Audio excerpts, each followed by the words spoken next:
ASEAN Para Games untuk seremoni pembukaan itu. Ngisi, jadi pengisi acara. Ngisi, nggih. Untuk pembukaan itu kan dia ada penari-penari juga kan, dia tampil paling depan itu. Habis itu Hari Tari Dunia itu. Nah itu kok bisa itu ya? Itu karena mukjizat Tuhan. Shalom pemirsa, kita berjumpa lagi di acara Zona Mujizat. Hari ini saya kedatangan seorang tamu yang luar biasa. Keterbatasan fisik bukanlah penghalang untuk seseorang bisa maju, meraih keberhasilan, mencapai kemenangan demi kemenangan. Ini yang dialami oleh Davinka, seorang atlet dengan segala keterbatasannya. Ternyata dia bisa membanggakan orang tuanya dan sudah hadir bersama saya saat ini Davinka dan Mami Heni. Shalom Davinka, Mami, luar biasa. Kamu itu cantik sekali memang. Saya udah bilang dari tadi, jadi harus pede ya. Oke, ngobrol mulai dari Mami Heni dulu ya. Saya mau tanya waktu di awal kelahiran sang putri tercinta ini, itu kayak gimana dulu? Dia terlahir secara untuk size, dia termasuk bayi dengan ukuran yang besar. Oh ya? Nggih, dia lahir 3,7. Oh, cukup besar untuk ukuran kilo. bayi. Dari masa kehamilan pertama sampai lahir itu nggak pernah ada masalah. Maksudnya keluhan atau saya sakit atau terjadi flek, pendarahan nggak pernah. Nggak pernah ya? Normal saja ya? Nggih, tapi ketika usia 7 bulan kandungan itu sampai mau melahirkan itu memang saya disuruh untuk diet karena sudah over gitu loh, terlalu besar babynya. Padahal secara saya enggak ada riwayat gula, saya normal. Terus karena takutnya kalau terlalu besar itu kan mengganggu gerak di kandungan. Betul. Nah itu usia 7 sampai mau lahir itu, jadi saya enggak mengurangi ini es krim karena memang dari dulunya suka es krim. Nggih, es krim coklat itu. Dan dia menurun sama anaknya. Oh ya, jadi sekarang kamu suka es krim coklat? Sama dong. Nanti kita jajan es krim habis ini. Itu. Jadi mungkin karena es krim itu. Tapi untuk maam nasi gitu enggak. Sebenarnya baik saja semua gitu. Dan akhirnya terlahir sesar karena enggak bisa lahir normal karena terlalu gendut gitu babynya. Dan enggak ada sakit apa enggak. Jadi karena saya gula atau apa enggak, normal semuanya. Nah itu, pas lahir? Lahir biasa. Terus di usia mungkin 3 bulan sampai 6 bulan itu, karena tentu yang sudah punya anak kan lebih tahu perkembangan anak itu usia 3 bulan harusnya udah tengkurap atau lehernya sesuai kuat, dengan proses perkembangan anak-anak pada umumnya gitu ya. Nah itu anak saya enggak, sampai usia 6 bulan itu dia tuh cenderung diem. Cuman pasif gitu, nggak banyak gerak gitu, ndak miring, ndak apa, ndak gerak. Terus kalau digendong tuh di bawah 1 tahun tuh lemah sekali lehernya. Jadi kalau digendong tuh harus dipegang, beneran dipegang. Kalau enggak dia nakutin gitu loh, kayak jatuh gitu, kayak lemes, kayak nggak ada tulangnya gitu. Gitu. Terus akhirnya saya bawa ke dokter spesialis anak dan itu diindikasi akhirnya keluar dia terkena cerebral palsy spastik. Itu apa itu? Kelumpuhan otak itu kan, cerebral palsy itu kan kelumpuhan otak yang diserang di segi motoriknya. Itu. Terus setelah itu akhirnya anak saya itu harus terapi ya hidroterapi. Jadi kayak direndam di air gitu sama pijatan yang dari air gitu loh. Jadi kayak disemprot air itu loh. Itu namanya hidroterapi itu. Fisioterapi itu di YPAC itu. Jadi macam-macam terapi harus dilakukan ya. Untuk melatih gerak sama tangannya untuk biar kekuatan kekuatan ototnya itu. Itu akhirnya setiap kali di terapi itu panas mesti. Badannya langsung panas? Iya, reaksinya pasti panas. Panas itu bertahun-tahun tuh. Tapi apakah itu reaksi yang normal atau? Iya, normalnya memang begitu karena dia reaksi dari otot kan otomatis jadi stretch kan. Kayak di stretching kan diolor gitu loh ototnya itu. Jadi menyebabkan anak reaksinya panas badannya. Jadi normal ya. Nggih, terus terapi itu nggak hanya dari secara medis ya. Kita orang Jawa juga orang tua selalu ngasih tahu tuh kan lewat kalau bilang tuh ngupoyo gitu loh, berusaha dengan berbagai macam, kadang tradisional, orang kepercayaan gitu-gitulah orang tua kan dulu. Jadi pijat tradisional.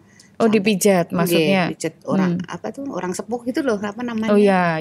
Gitu-gitu. Ya ahli pijat yang sudah jadi bukan yang ya. terapis gitu, bukan sampai yang nggak masuk akal pakai. Oh, sempat begitu? Iya, pakai belut, pakai apa? Iya betul. Itu semua cara, dan yang terakhir itu rekonstruksi tulang. Jadi diapakan? Kaki dan tangan itu digip. Itu selama berapa bulan itu ya, itu betul-betul telentang tok, enggak ngapa-ngapain. Itu usia berapa waktu itu Davinka? Udah dia 14 SD nggih. 14 tahun. 14 tahun. Oh, sudah besar tapi berarti sudah besar, karena posisi kakinya kan dia itu kan enggak selayaknya kita yang dia bisa mutar kayak kita. Tapi anak saya itu cuman karena motoriknya terbatas tadi itu ya. Terbatas. Dan itu sehingga terapinya harus sampai seperti itu. Okay. Nah, cerita waktu dia kecil sampai dengan dia bisa kuat, maksudnya secara tadi lehernya bisa kuat itu di usia berapa dia mulai? Kuat itu di usia ya 5 naik. 5 jadi 5 tahun dia sudah mulai berangsur-angsur secara ini otot leher, tulangnya sudah mulai karena baik. Karena diterapi kan. Jadi dilatih kalau untuk tidur kan saya harus diangkat sendiri, ngelatihnya kan gitu. Jadi kayak sit up. Ya benar-benar. Nah gitu-gitu tuh.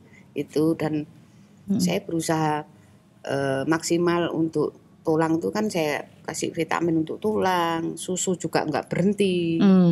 Salah satu untuk kalsiumnya gitu. Jadi saya nggak fokus pada meratapi nasib dengan anak ini gimana gitu, enggak. Tapi saya berusaha untuk semaksimal mungkin gitu loh. Gitu. Dan bersyukurnya saya kan dikelilingi dengan keluarga yang sayang gitu loh. Yeah. Terutama kakak, bapak saya. Ini kan satu-satunya cucu kesayangan bapak saya.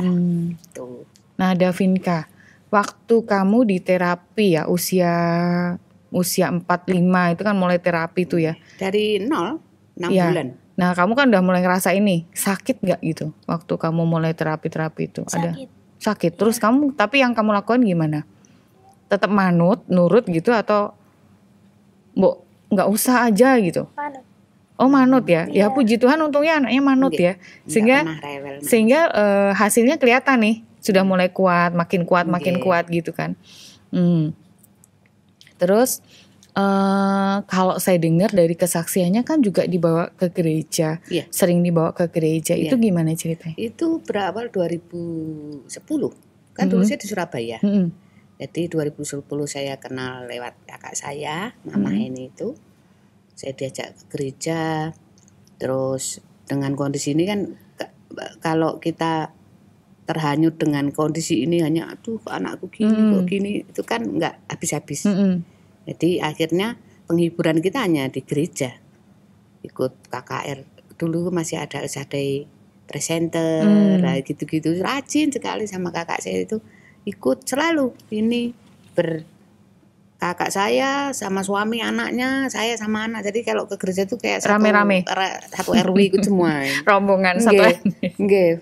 Luar biasa. Dan itu kita rutin setiap hari kayak Pondok Daud dari pagi 4:30 sampai jam 7. Tiap pagi kita sama setiap kakak pagi. Itu jadi entah kalau dulu kan apa ya, kekuatan itu rasanya tuh kalau ini tenang gitu loh.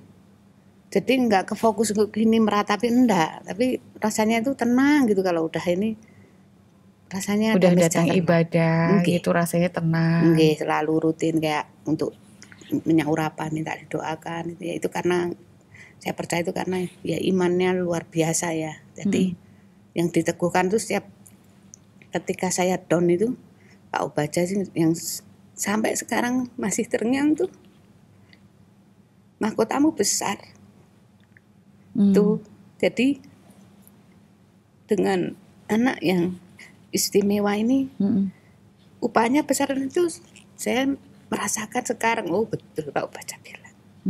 Ternyata dengan dikasih ujian anak seperti ini nih, nggak ngira anak saya yang lemah, yang ini kok sekarang menjadi luar biasa. Itu membanggakan. Ya? Bukan jadi, soal materinya tapi rasa setiap kali kalau ikut dia, apalagi momen terakhir ikut Bapak Pernas ini, ngikutin pertandingan itu rasanya disambut dengan luar biasa. Itu kebanggaannya itu loh, nggak bisa diukur. Gitu. Nah, maaf nih Mami, dulu waktu tahu bahwa kondisi Davinka kok seperti itu gitu ya, waktu masih kecil itu ya, ada perasaan kecewa nggak? Ada perasaan sedih nggak? Oh iya, sebelum kenal Tuhan Yesus. Jadi dulu sebelum 2010 itu kok hidupku gini ya. Orang-orang kalau lihat orang tuh ada rasa iri, dia punya anak yang sehat. Di titik kapan ketika Mami bisa menerima kondisi dan bersyukur? Begitu kenal Tuhan Yesus. Nah itu kapan bisa diceritakan? Itu 2010 begitu saya kenal, itu kan awal KKR Elsade Presenter apa-apa itu, saya ketemu dengan pelayan gereja, saya nggak tahu namanya itu setiap saya ketemu tuh saya selalu, kamu harus memaafkan. Kamu harus saya padahal nggak kenal, nggak ini. Setiap ketemu saya selalu ditunjuk sama dia bilang gitu. Pak siapa namanya saya nggak tahu itu. Awal-awal sekali saya kenal Tuhan itu. Jadi harus memaafkan. Kalau kamu itu jawabannya adalah diteguhkan dengan waktu Elsade Presenter Pak Samuel Dudi itu. Kalau kamu mau dipulihkan ya kamu harus memaafkan. Jadi memaafkan itu memang nggak gampang, tapi kamu harus mengucapkan, minta tolong sama Tuhan, nanti pasti kamu bisa memaafkan, dan upahnya ya ini anak yang seperti ini sekarang. Jadi betul, setelah itu Mami berproses. Iya, betul. Begitu saya kenal Tuhan Yesus itu diubah, cara mindset saya itu diubah. Ternyata Tuhan itu baik sekali ya. Ada, kalau dulu rasanya takut gitu loh Mbak, sebelum kenal Tuhan tuh. Saya itu sendiri, punya anak istimewa, nanti bagaimana hidup saya bagaimana. Jadi OVT ya, overthinking gitu. Jadi kayak ini khawatir terus. Tapi begitu mendekat, kenal sama Tuhan tuh, nggak pernah mikir tuh besok tuh makan apa, besok bagaimana, masa depan. Jadi lebih tenang gitu ya hati. Jadi sudah ada damai. Iya, ada gitu yang ya. jamin kan, gitu. Nggak tahu itu alami loh. Jadi bukan karena apa tuh namanya dikasih tahu orang gitu, enggak. Jadi yang saya rasakan tuh yang mengalir itu adalah ketenangan. Itu. Nah, Davinka ini usia sekolah normal ya berarti ya? Atau ada? Dia lambat 2 tahun. Oh, karena awalnya sekolah di YPAC kan. Iya, masih terapi. Kemudian masuk sekolah mulai dari jenjang apa itu? SD. Yang inklusi itu SD kelas 1, tapi harusnya kan dia masuk umur 7 tahun. Dia masuk usia 9 tahun karena 2 tahun itu sekolah di YPAC. Gitu. Oh gitu, jadi sambil sekolah sambil masih terapi juga. Terapi terus itu sampai kalau SMP itu masih terapi terus. Tadi kan diagnosa dokter kan cerebral palsy, spastik ya. Dan ternyata ketemu kalau Davinka bisa sekolah di inklusi, berarti dia secara kepandaiannya segala macam dia baik ya, berarti normal. Gitu. Jadi istilahnya kognitifnya bagus, makanya bisa sekolah di sekolah inklusi. Nah, nih balik ke Davinka, waktu kamu pertama kali sekolah bareng-bareng dengan teman-teman yang kondisinya baik semua gitu ya, tidak ada kekurangan secara fisik. Apa yang kamu rasain waktu itu? Sempet minder gitu. Terus waktu itu, tapi kamu punya temen nggak waktu itu? Punya. Iya. Yang nemenin kamu, istilahnya yang setia gitu ya. Dengan keterbatasan kamu dia mau nemenin gitu ya. Puji Tuhan ya, berarti Tuhan jagain kamu dari sejak kamu kecil ya ternyata. Jadi sekarang bersyukur nggak sih? Bersyukur banget. Nah terus apa mau cerita apa tuh? Enggak. Oh enggak toh. Sekolah yang inklusi itu memang untuk anak umum ya, ada Ya, harus sekolah menerima umum. anak istimewa, ada harus menerima. Tapi ternyata sekolah inklusi itu juga tidak menutup kemungkinan terjadinya pembulian. Jadi sempat terjadi kemarin anak saya itu ada, dia punya teman, makanya akhirnya saya mengajukan tuh asesmen di Pemkot itu. Itu akhirnya anak saya mendapatkan surat asesmen itu untuk sekolah di SMP LB. Jadi setelah SD-nya inklusi, SMP-nya itu dia di SMP LB Surakarta. Tapi berarti Davinka nih selesai SD itu ya? Nggih, SD itu inklusi. Tidak pindah-pindah ya, tetap di SD yang sama? Nggih, karena saya melihat anak saya kok sering ada, ya enggak semua, ada beberapa. Ya 1-2 pasti ada ya. Itu kan yang saya takutkan tuh kan kasihan secara mentalnya. Jadi akhirnya justru dia yang, Mami enggak malu tak aku sekolah di SMP LB. Saya dari dia lahir sampai segini saya enggak pernah punya, saya enggak malu gitu. Kenapa malu? Gitu loh. Kalau adik sekolah di SMP LB, kenapa Mami nggak malu gitu. Tapi justru di SMP LB ini itu, kamu ketemu sama gurumu yang kemudian mengarahkan kamu untuk ikut macam-macam kegiatan itu ya. Pertama kali apa yang diarahkan sama menyanyi ya, Pak guru? Menyanyi. Berarti suaramu bagus dong. Menyanyi dulu pertama kali, dan sempat ikut perlombaan pertandingan menyanyi gitu kah? Iya, di tingkat SMP itu ya? Iya. Dia dapat juara 2 ya, Dik, kemana? 3. Juara 3? 3, oh iya 3.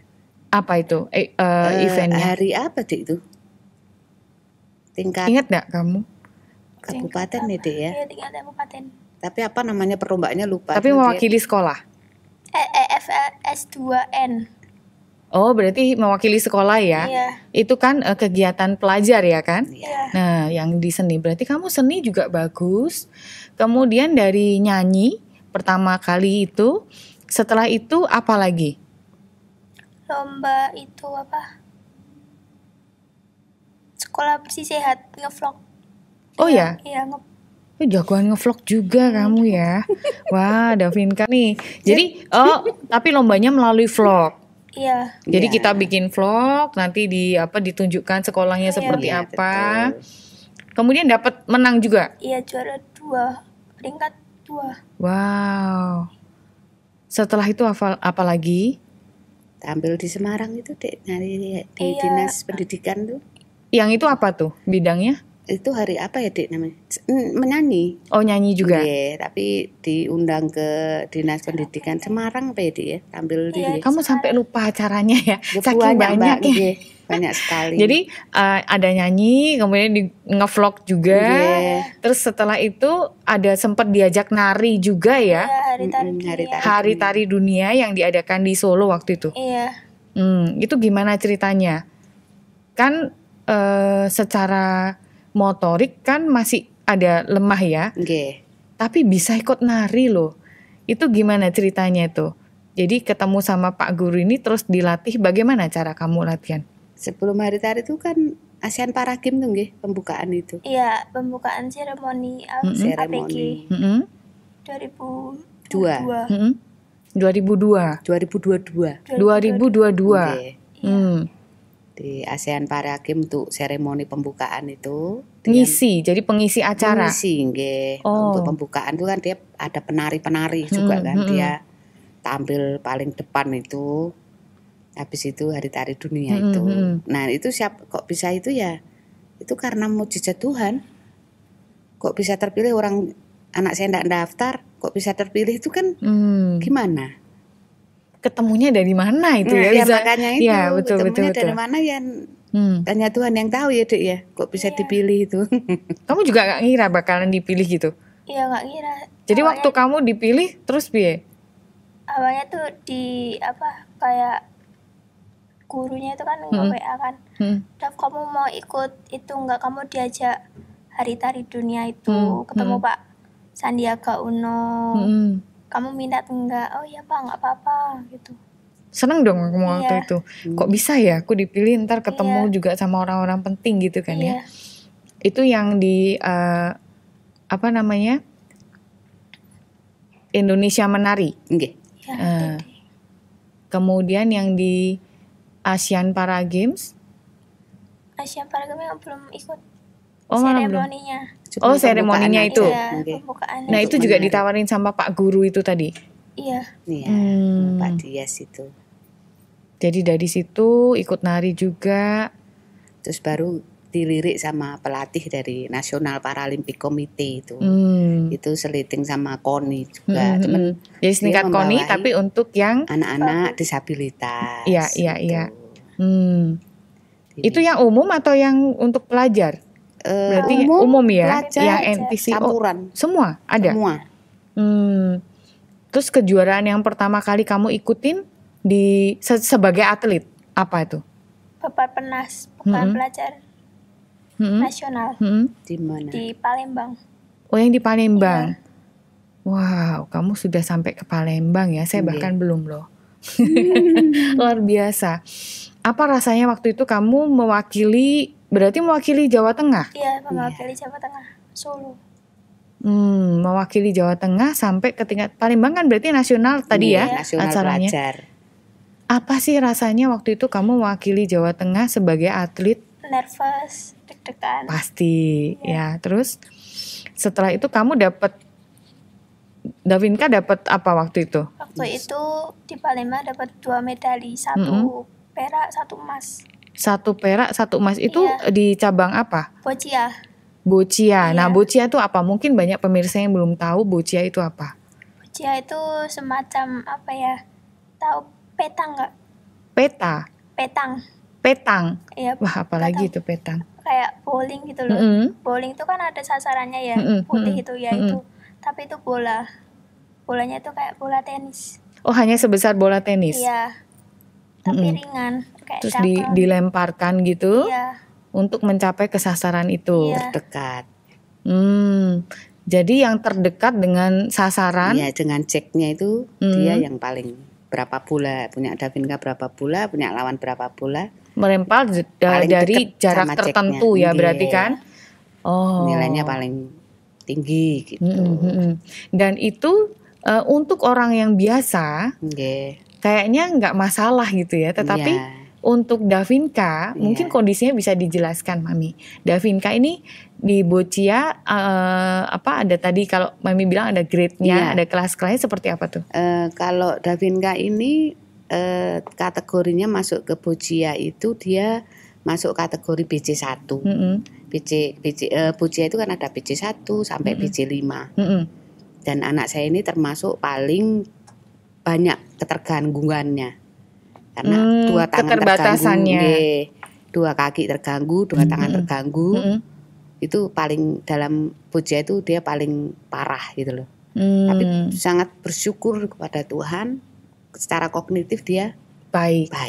Nah, sulit mencari atlet yang seperti anak saya gitu, karena biasanya yang BC1 tuh biasanya terganggu kognitifnya. Nah, itu sangat berpengaruh karena kognitif itu untuk pemahaman, pemikiran tuh berhubungan dengan strategi permainan.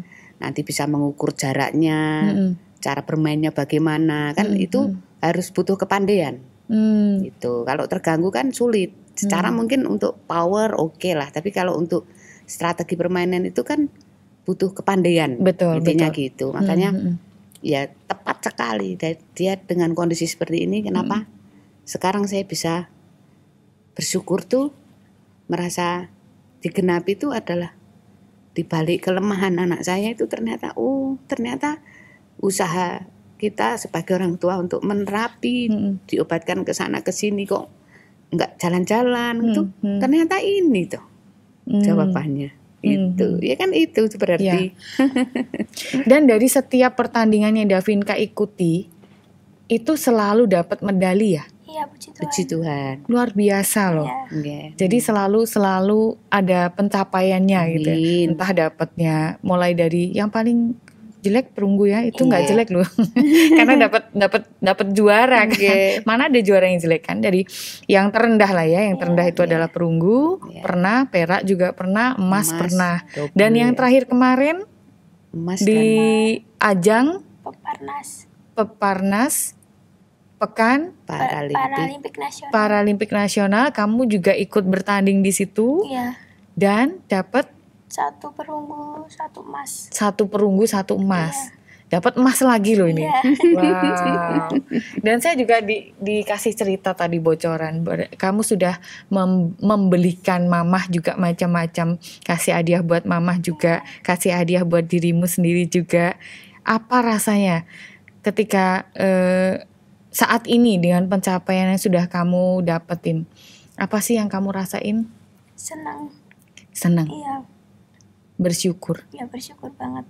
Dengan keterbatasan yang Tuhan izinkan terjadi, ternyata Tuhan berikan kekuatan di hal yang lain, sehingga Davinka bisa mencapai banyak hal juga, dan membanggakan orang tua ya. Selain kamu sendiri pasti bangga dong. Bangga sekali. Kamu ini satu pribadi yang punya banyak kelebihan loh. Kamu nyadari nggak? Nari bisa, nyanyi bisa, ngevlog bisa, atlet juga bisa. Dan cita-citamu apa sih? Cita-citaku? Kayak membahagiakan orang tua, mama terutamanya. Membahagiakan orang tua, itu cita-citamu. Iya. Dan karir yang kamu pilih, pengen berkarirnya di mana? Dulu awalnya di pramugari kan. Pengen jadi pramugari. Kenapa pengen jadi pramugari waktu itu? Nggak tahu, termotivasi aja, kayak kepengen kan. Karena pramugari cantik-cantik, bodinya bagus gitu ya. Pada umumnya anak-anak pasti suka seperti itu ya. Terus kemudian? Terus awalnya tuh penasaran dengan itu atlet bocil kayak gimana sih menjadi atlet itu gitu kan. Waktu pertama kali ditawarin, kemudian kamu masuk ke pelatihan, ternyata enjoy ya. Dan ternyata terus jadi keterusan. Ya jadi atlet beneran malah. Jadi atlet beneran. Dan sekarang ini terbukti ya, bisa dapat banyak medali gitu kan. Disimpan di rumah semuanya itu berderet-deret gitu kan. Amin. Itu luar biasa banget. Ada pesan gak sih buat anak-anak muda yang seusia kamu yang mungkin punya keterbatasan seperti Davinka ini? Ada yang mau disampaikan gak? Ya, apa ya pesanku tuh, jangan lupa bersyukur. Apapun kekuranganmu, pasti punya kelebihannya. Yes. Jangan insecure. Iya. Ya, anak sekarang suka insecure ya. Satu lagi, punya ayat rema gak? Ayat yang jadi pegangan Davinka? Punya. Boleh dibacain ayatnya. Dari mana tuh? Yesaya 40 ayat berapa ya? Ayat 10. Bentar. Coba dibuka.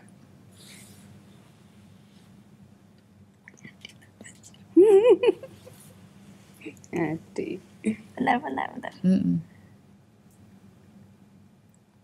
Yesaya 41 ayat 10. Janganlah takut sebab aku menyertai engkau. Janganlah bimbang sebab aku ini Allahmu. Aku akan mengukuhkan, bahkan akan menolong engkau. Aku akan memegang engkau dengan tangan kananku yang membawa kemenangan. Amin. Apa yang kamu rasain setelah kamu dapat ayat ini? Ya ini ikut di Peparnas ini. Mendapatkan awalnya tuh di perebutan perunggu kan, ke awalnya tuh bisa nggak ya aku dapat perunggu gitu kan, soalnya tuh kan udah kalah ya kan.